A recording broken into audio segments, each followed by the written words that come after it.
if you want to use a specific account per repository. I'm just going to go use global user.email, and then you would put your email here inside quotation marks. And this is going to link your email to this bash terminal. So for example, mine would be my email. And then after that, we're also going to use our username. So whatever your GitHub username is, you would put inside these quotation marks. So you do git config -- global user.name and then your GitHub username.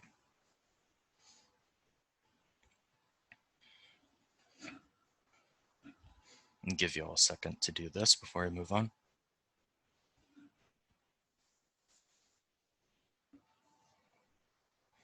All right. So now we're going to make a repository on our local system. And we're going to do this by running a command called git init. So before we do that, we're going to go to our bash terminal. And I'm going to do something called cd desktop. And this is going to change my directory to my desktop on my system. And inside my desktop, I'm going to make a new directory or a folder called learning git. So if I go to my desktop, I now have a folder called learning git. And inside of here, so change our directory to this folder we just made. So now that we are inside, at least for me, I'm in desktop. Inside desktop, I'm inside the folder learning git. This is where our repo is going to be, where we're going to put all of our files. And this is where we're going to store everything that we're later going to push to GitHub. You guys can see my terminal, right?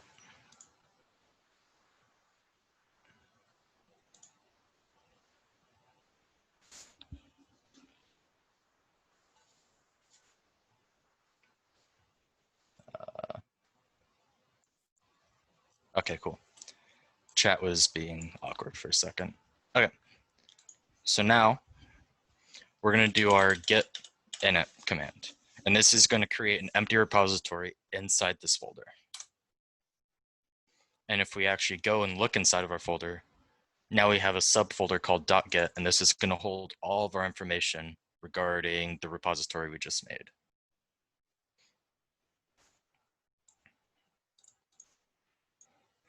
So now that we made a repository on our system, now we're going to make the local repository on GitHub.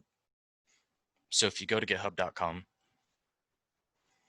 and then we're going to click this icon in the top right, the plus one, and we're going to create a new repository.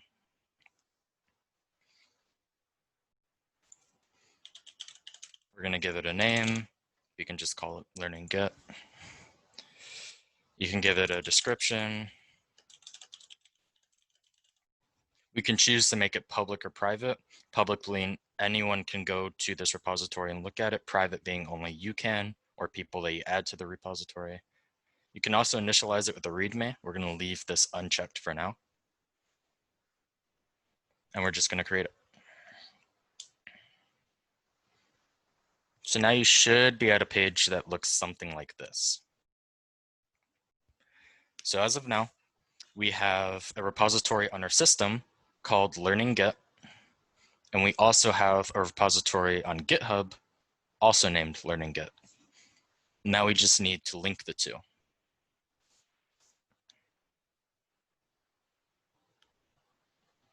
So we're going to do this by using a command or using something called a remote. If you can see the PowerPoint now. We run a command called git remote add origin and then the URL of the repository we just made on GitHub. So what that's going to look like is, if we go back to GitHub, this is the URL to our GitHub. it's going to be the same thing that's in the address bar, and we're just going to add .git to the end. We can go ahead and copy this, and then inside the terminal, we can do git remote add origin, and then paste that in there. And now we just created a remote named origin that links to the remote repository we just made.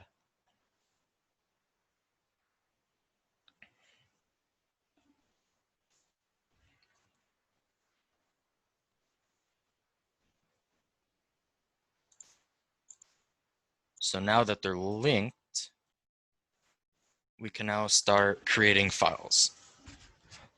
So I'm just going to create a basic text file. Call it, I don't know, test. And I'm going to put hello world inside of it. So now inside our local repository, or inside this folder rather, we have this text file. Even though it's in this folder, it's not technically inside our local repository yet. So we have to commit it to our repo. And we can do that by doing git add plus. So if we look inside our folder, I have a text file called test, and I have hello world inside of it. And that's just going to be the only file I make for now. And if I want to get ready to add this to my local repo, I'm going to do git add dot. This dot tells me I'm going to add everything inside this folder.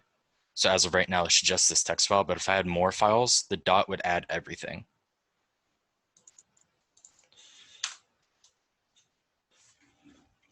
And now we have it added. This is called staging. We're staging files to be added to the repo. It's not in the repo yet, but they're getting ready to be added. So after this, after we stage our files, we're going to commit them to our local repository. And we do that with this command here, git commit -m, and then inside these quotation marks, you can add little comments to every commit that you do. So generally, if you're doing your first ever commit to a repository, it's pretty standard to see people do initial commit, first commit, something along those lines. So let's go to our terminal. We're going to do git commit -m, and I'm going to do initial commit.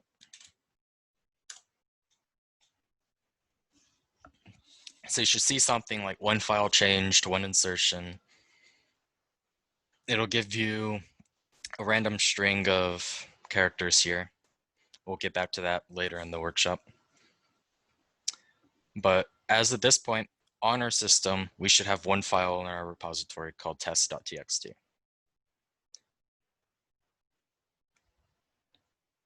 Everyone at this point so far?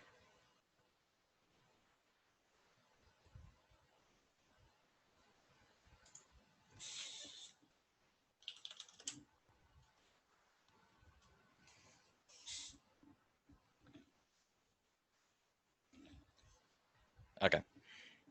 So even though this text file we just made is on the repository on our system, it's not yet in the repository that's being hosted on GitHub. So our next step would be pushing the file from our local repository to the repository in GitHub. And we can do that using the remote we made earlier.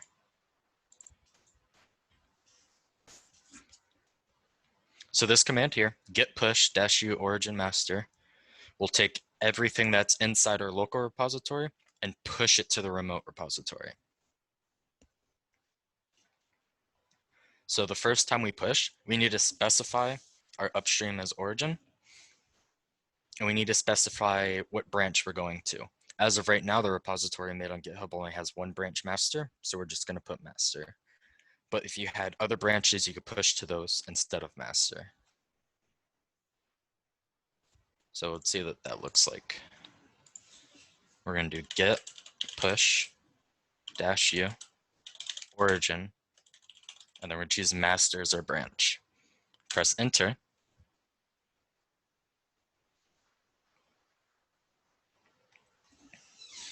we should see something like this. It should be writing objects to the branch master. And now, if we refresh our GitHub repository, we should see our text file here that says, hello world. Everyone get their text file uploaded on GitHub?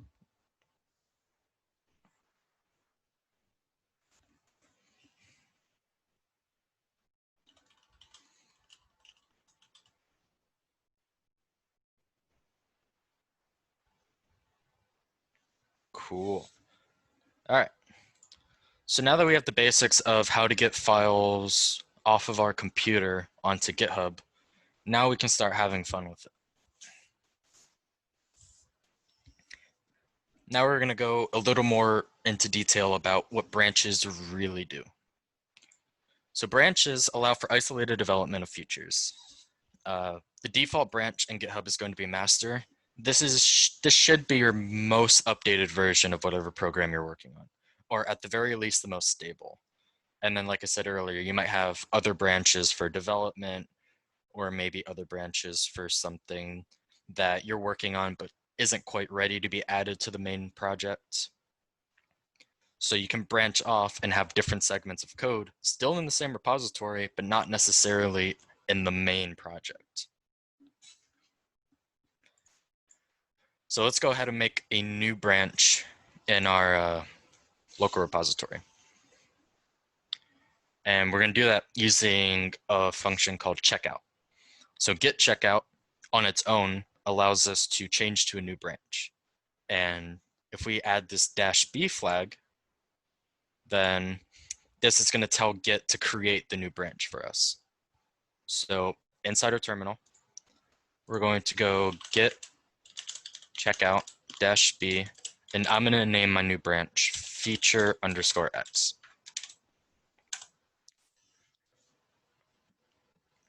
Now, if everything worked, this git bash terminal tells you what branch you're on. So if you notice, all of these have master at the end. But now, since I switched to a new branch, it now says feature_x instead of master. And what we're going to do inside of feature is we're going to take this text file that we made, and I'm going to add some more text to it. So maybe hello feature_x, and save that. So now this text file is in the same spot, and it's been modified. It had lines added to it, and it's no longer synced with the master branch. So if we were to push this to master and then go through the steps we did earlier, this text file here inside our master branch would be updated. But maybe we don't want that. Maybe we don't want it in master just yet. Well, we can push it to this branch instead. So we're going to do the same thing we did before. We're going to do git add dot. And instead of adding or staging this text file to be added to our master branch, we're now staging it to be added to our feature branch. And we're going to commit it again. Git commit -m. And then we need a little comment for it. And I'm going to say new branch. So now when I run this command, I'm going to commit this text file not to master, but now to this feature branch we just made.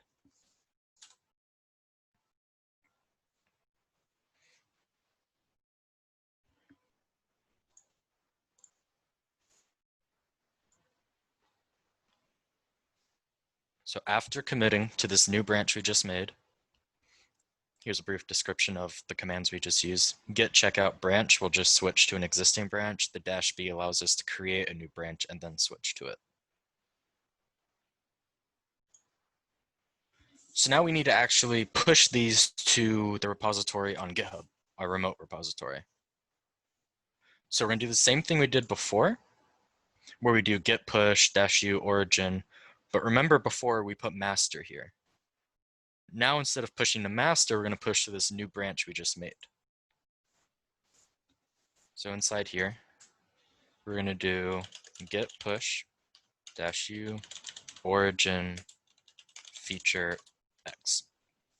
And so when I run this command and then I go to a repository on GitHub, I should see two branches with two different text files.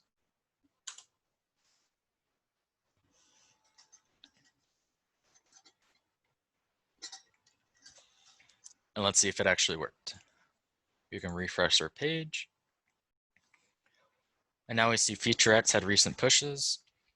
We have two branches now that we can switch between master and feature X. If we look inside master, this text file is still the same.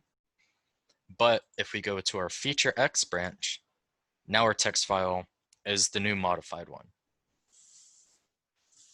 So let's say instead of this text file, we had like a Python file or a JS file or a TypeScript file or any programming file. And we were trying to work on the next version of whatever project you're working on for this hackathon. And it doesn't quite work out. Now, instead of having to go back and redo the entire project, your master branch has been left unedited, so you can work off that clean slate and then just disregard any changes you push to this branch. That's the beauty of using multiple branches and using Git. Everyone get their new branch on their GitHub repo?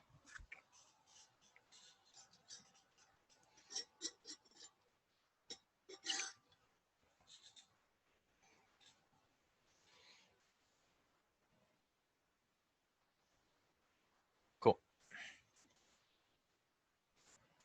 So that's the basics of branching on GitHub. You can have usually any number of branches that you want. And also one thing to note, remember how we put those commit new branch, and then we also did initial commit here. If we look at GitHub and we go to our repository, if we look inside master, we see that for this text file, we have a comment here that says initial commit. And then if we go to feature X, our comment says new branch. That's where these little string comments go. There.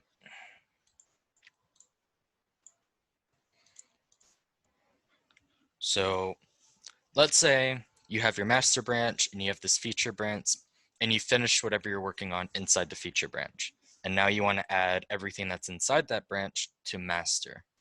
We do that by doing something called merging.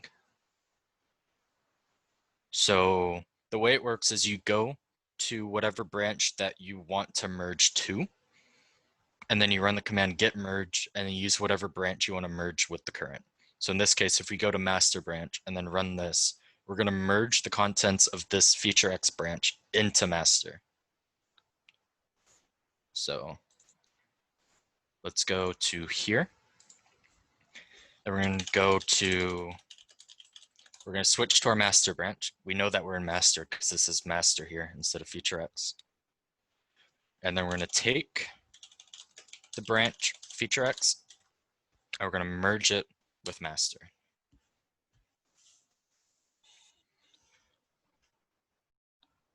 So now, if we remember, inside our master branch, our text file only said hello world. And our feature X branch says hello world, hello feature X. And if we merged this branch into master, what do you think the text file says now? Does it only say hello world or will it say both?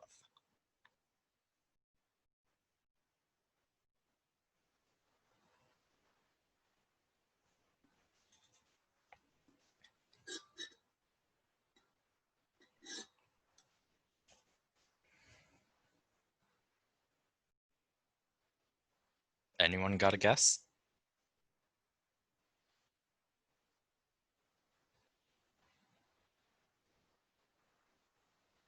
Yep, that's exactly what it's going to do. It's going to say both. So right now we merged the two branches on our local repository. And if we want to see the updates reflect in the remote, now we're just going to do our git push -u origin master.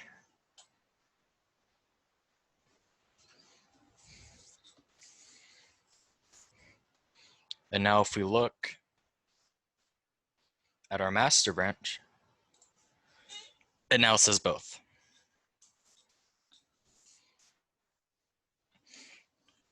So it's going to update whatever branch you're currently in with the new information from the branch that you merged from. That makes sense to everyone?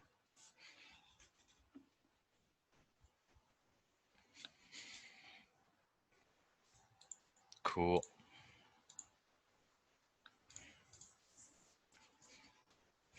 So yeah, git merge merges a specified branch into your current branch. Now I talked about earlier how git stores all the information or history about your repository. And we can view this using a command called git log. So let's go ahead and try that. So if I type in git log here, I can see the 2 commits that I had. This first commit was our initial commit, and it tells you the author and the email, the date, and then you have this long string of characters here. This is something called a commit ID, and this is what separates, this commit from this commit. Well, how do I tell the difference between the two? Because they have different IDs. And then you'll notice this one has more information because we push to feature X instead of master. And there's a whole lot of things you can do with this. In fact, if you do git log -- help, it's going to open up this little HTML doc here.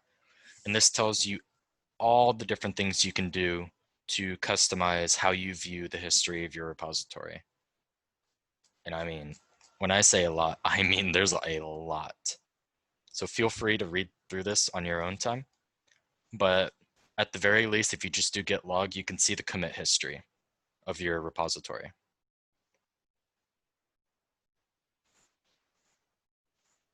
And knowing and looking at the history and viewing your commit IDs is very helpful, especially when dealing with tags. I briefly went over them earlier. Tags are sort of like version IDs. Is your project in version 1.0 or is it in version 3.0? We can use tags to specify, okay, what commits were what tags. So let's go back to our terminal, that this last commit here, this is our base version. So let's say this is a pre-build version and this is our actual version. So we want to name this version 1.0. We can do that by doing git tag. I'm just going to do 1.1 or 1.0.0. So this is our version number. This can be anything really. And then I'm going to copy this ID and paste it here. So I'm saying tag this commit with this number. And if we run that, if nothing pops up, generally it worked.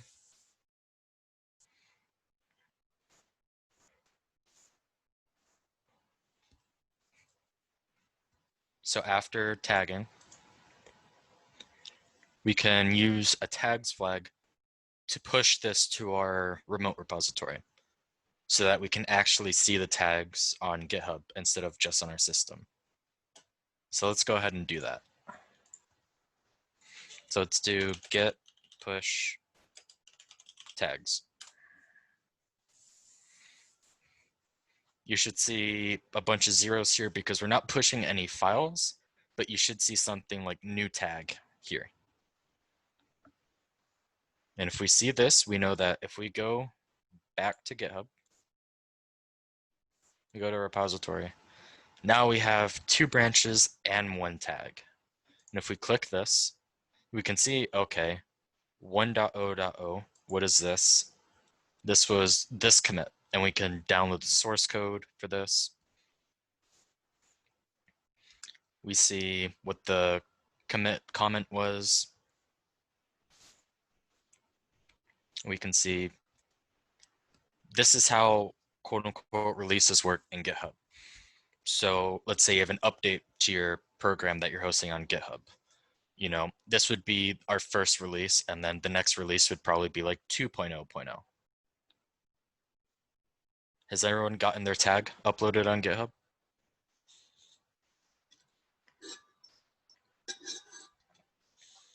Awesome.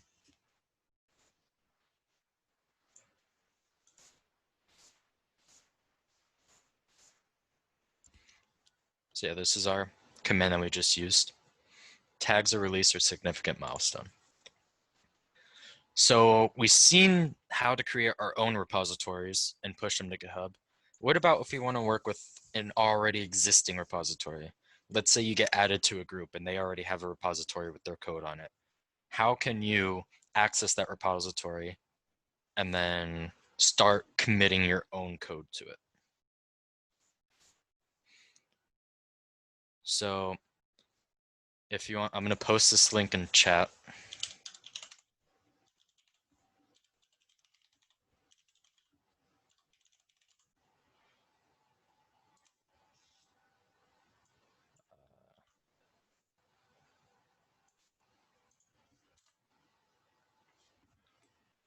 And this should redirect you to a repository I made for this workshop. And all it has inside of it is just a README.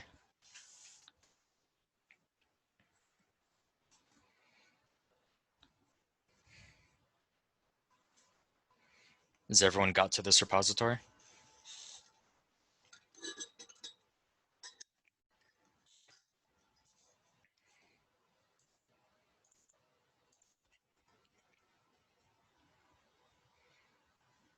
All right. So now we're going to pretend that this repository is the hub of the code for whatever group that you're in. We're going to get a clone of it by clicking clone or download. So what I'm going to do is I'm going to go here. There should be a green button here that says code. And what I'm going to do is I'm going to copy this link that it gives me right here. And let's get out of here. I'm going to go back to my desktop. So I'm out of this learning Git folder. Now I'm just in a desktop. We're not in any repository. And with that URL that you just copied, we're going to do git clone, and we're going to paste that in here. And what this is basically done is it's downloaded that repository onto my computer.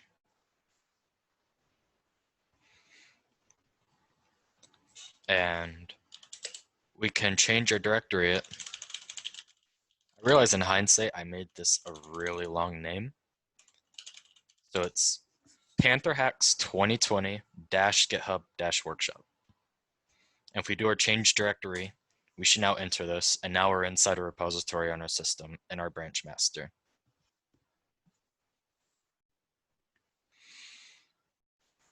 And if we go open it up in like File Explorer or something, we can see this README file that we just downloaded from the repository.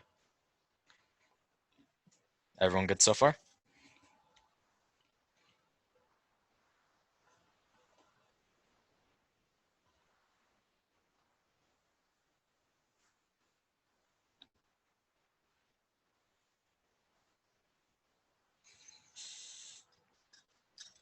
Maybe a couple of seconds. There. So now what can we do with this repository we just cloned or downloaded from GitHub? Well, by default, only the master is cloned. So if you look at the repository that I had you guys go to, I have two branches. We have master and we have development. And they both have different README files.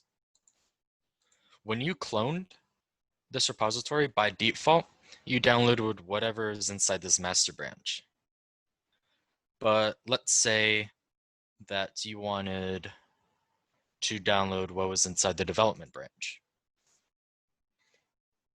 So what we can do is go into our terminal and just go git checkout. Actually, before I do this, I want to show you that if I open this README in like VS Code or something, it shows the README file that was downloaded from the master branch. But now, if we do, let's say, git checkout development,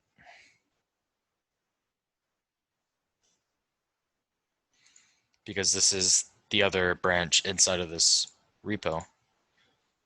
Now, if I open this README, it's going to show me the README from the development branch. So you can easily switch between different branches and have all of your files update at the same time. And if I wanted to, I could go back to master, and this README would update accordingly back to the README that was inside the master branch.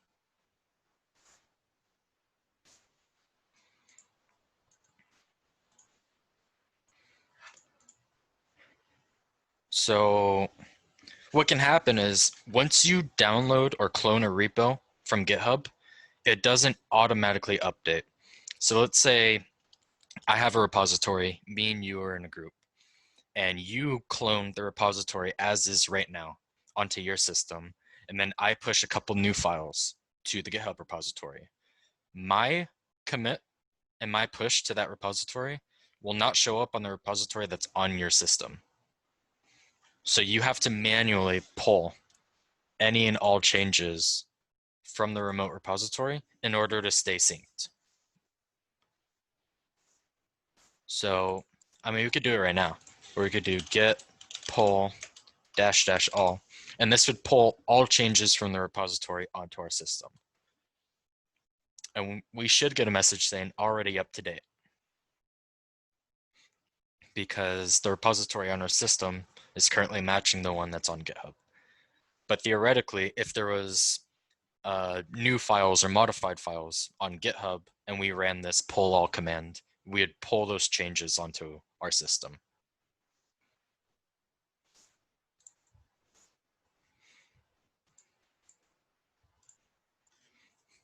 So now let's talk about something called gitignore. So what I'm going to do is, let's say for some reason inside of this project, I have a folder that has nuclear codes or nuclear launch codes. For some reason, these are inside of my project, and I don't want these on a public GitHub repository. That would be bad. Or something along these lines. You have something in your project that you don't want pushed to GitHub. So after you're done making these changes and you want to push these to the remote repository, maybe you want to add everything, but not this. So the easiest way to make a gitignore file is in the bash. We can do touch.gitignore. And this will create a .gitignore text document.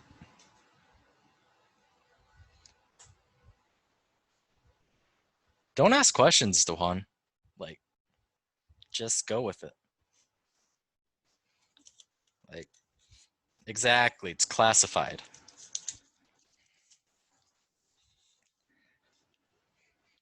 So inside our .gitignore, we can do something like, if we want to prevent a file, like let's say I had a new text file here called codes. It's already a text file. And I didn't want this file uploading to the repository. I can just put that file name here, and when I save it, yeah, sure. It's touch space .gitignore.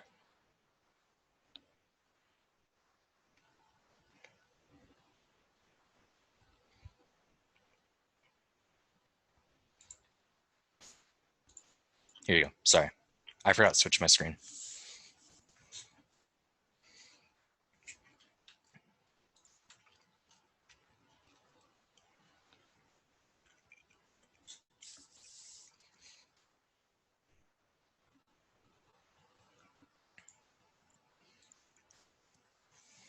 So let's say I have this codes.txt file here, and I don't want it to be pushed to any repository. I want it to just stay here. Everything else gets added, but this gets ignored. I can just put this file here. And now when I do that git add dot to add everything to the or stage everything to be put to the repository, it'll ignore this file. Or if I want to ignore this folder, I could do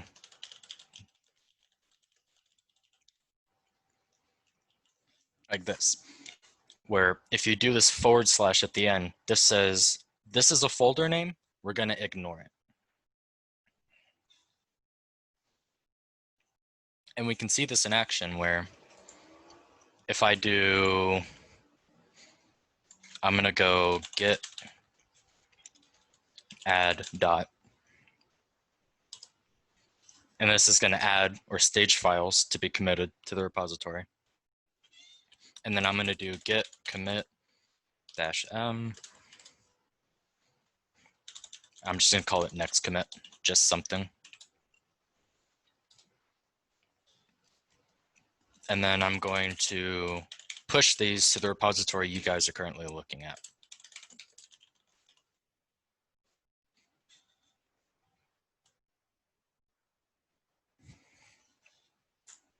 So inside our master branch for here, we see the README, we see the gitignore file that we just made, but the nuclear launch codes are safe. They have not been pushed to this public repository. We have escaped World War III.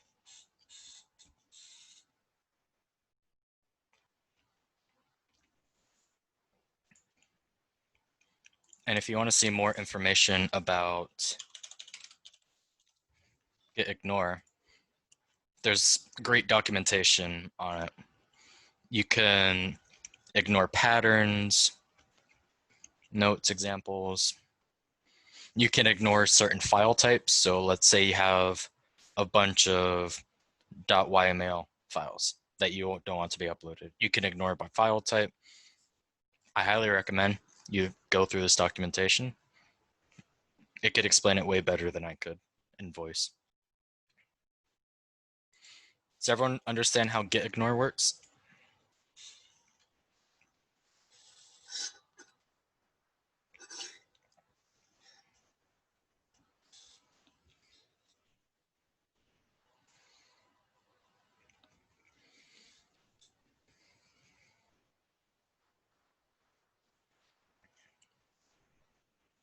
All right.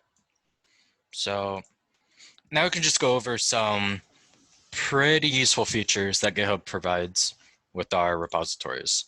And you guys should be able to see all of these reflected if you look at this repository. So one of the best features is something called issues. And what this issues feature does is if I go to this repository and I go to this issues tab, currently there are an issue because my code is perfectly fine. In fact, there's no code at all.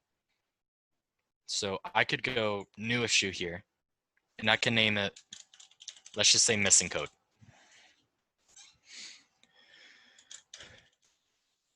I can give it a little, description and submit new issue. So if you guys go to this workshop or this repository and go to issues, there should be an open issue here called missing code for a project.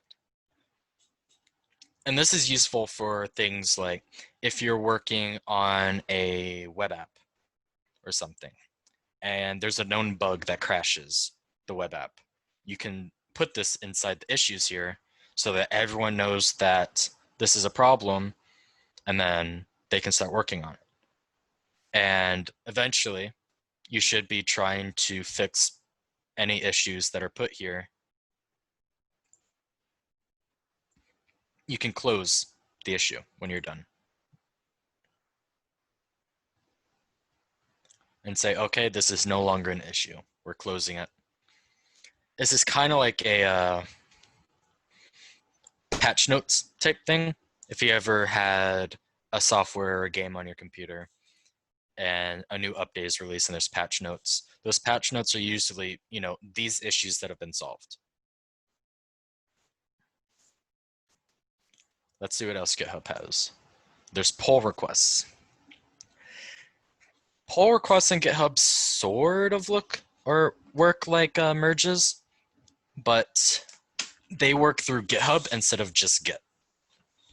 So if we look at our GitHub repository and we go to pull requests, we can create a pull request where we can just pull repositories and files straight off of GitHub, not using Git. It's just purely GitHub file transfer.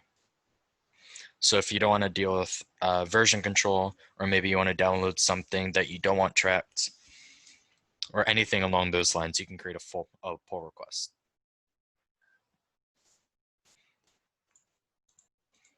Another great feature is forks. Forking is pretty similar to branches, but you're kind of cloning a repository that you can build off of. So let's say there's a repository with a great structure for a program you're writing. You can fork it, and then you can start building on top of that yourself in your own repository. And every single repository that you go to on GitHub, you'll see a button here for forking.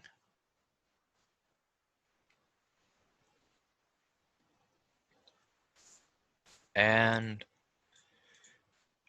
if you want to learn more about GitHub, because this workshop is just going over the basics, I'll put all of these links in chat